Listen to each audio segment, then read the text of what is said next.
All right, let's jump right in. Today, we are going to be visualizing the invisible. We're talking about the hidden forces that shape, well, everything, from a tiny little electron to an entire planet. Let's get to it. So think about this for a second. How do you actually draw a map for a world that you can't see?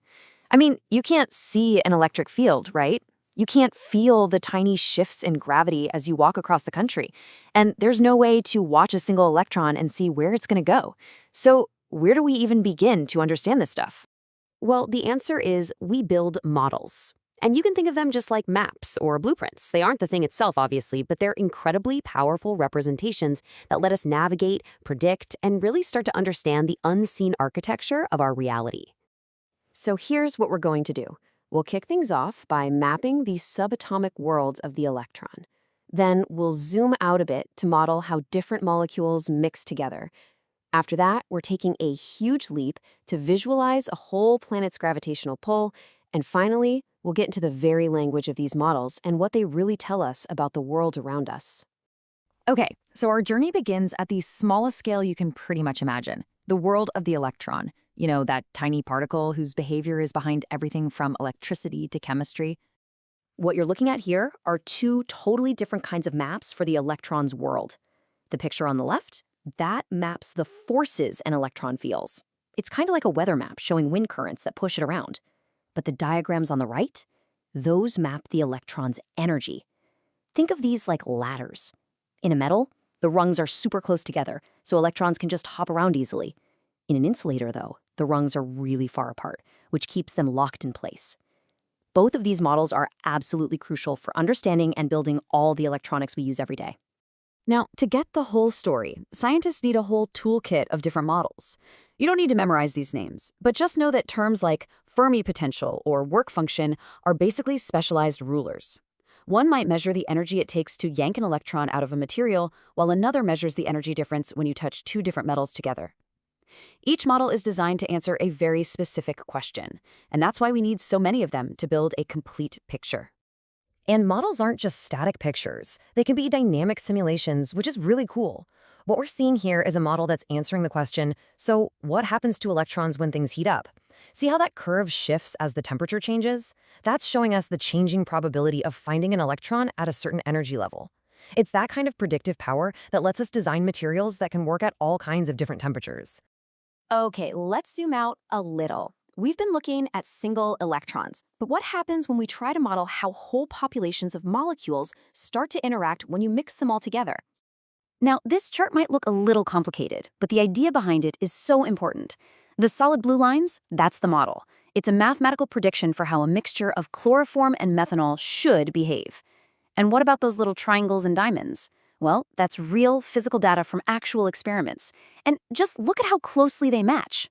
This is where theory hits reality.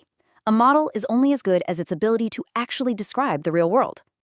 All right, get ready for a pretty big jump. We're going from the microscopic dance of molecules all the way up to the scale of our entire planet. When you first see this, you might think it's just a lumpy, weird-looking Earth. But this isn't a map of land and oceans. It's a map of an invisible force. Gravity. The red areas are where gravity's pull is a tiny bit stronger than average, and the blue spots are where it's a bit weaker. This model, which was built from just mountains of satellite data, turns a force that we feel but can never ever see into this stunning, tangible image. So far, every model we've looked at, from electrons to planets, is built on physics, and it's tested with measurable data. But what if a model isn't trying to describe the physical world? What if it's designed to create its own system of meaning? Okay, let's look at a different kind of approach. This document here, it's called the Codex Lingua Protocol, and it's also building a system. It starts out by defining frequency bands like delta, theta, and alpha, which you might know from EEG measurements of brainwaves. It then creates something it calls symbolic glyph bindings, connecting these frequency names and other terms to very specific symbols or glyphs. And this is really the key difference between these two approaches. On the left, you've got your data-driven models. They start with real-world measurements, and their whole goal is to create a map that can predict physical reality.